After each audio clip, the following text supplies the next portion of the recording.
Masha Allah, Allah ya taimaki malam. A bambance min titiɓiri da gardi da alaramma da gwani da gangaren a matakin karatu don Allah. To, assalamu alaikum wa rahmatullah. ‘Yan uwa barkanmu da wannan lokaci.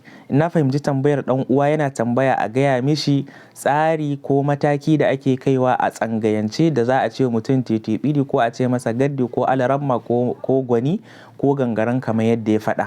To ai ya ma yi ɗan tsallake ya bar wasu tsaruka guda biyu wanda kafin a iso kan titiɓiri. Kamar yadda muke gaya wa mutane kullum, tsangaya wuri ne da ike da cikakken tsari, wadda saboda tsarin da tsangaya take da shi ta sa take yaye alarammomi, wadda babu yadda za a yi mutane su haɗu ba su da tsari suke kai irin waɗannan manya-manyan nasarori ɗin. A ce ga wasu gungun jama'a ba su da tsari kuma sun yaye mahaddacin alƙur'ani. Wannan abu ne mustahil, abu ne wadda zai yi wahala gaskiya.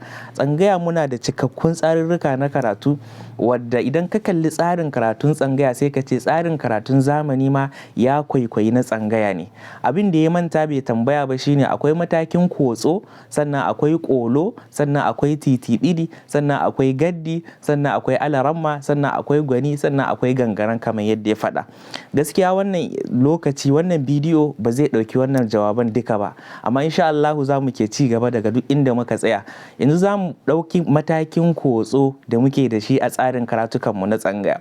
Idan aka ce kotso, kamar matakin karatu ne na naziri wadda ake da shi a tsarin karatun zamani. Ma'ana a wannan mataki ɗin ana karantar da ƙananun yara ne waɗanda ba su fi shekara 3 zuwa shekara 5-6 ba. Galibi matakin yadda ake koyar da su karatu a wannan mataki ɗin shine ana musu talƙini, ana koya musu alƙur'ani ta fuskar a faɗa su faɗa. Kuma ba a fiye wuce da su alamtara kaifa ba, daga nasi zuwa alamtara, ko kuma daga alamtara zuwa nasi. Galibi a wannan wurin ne ake daudawa da su, ake kaiwa ake komowa. Wannan shine kotso a tsarin karatu na tsangaya. Daga wannan mataki ɗin kuma sai ƙolo. Shi kuma matakin ƙolo ya ɗara wannan, wadda daga shi ne ake fara karantar da yara sanin haruffan alƙur'ani baƙaƙe. Ma'ana su san alif, su san ba, su san ta, ko kuma mu ce su san alif an baki wauzal ba alif baki lallan hakuri.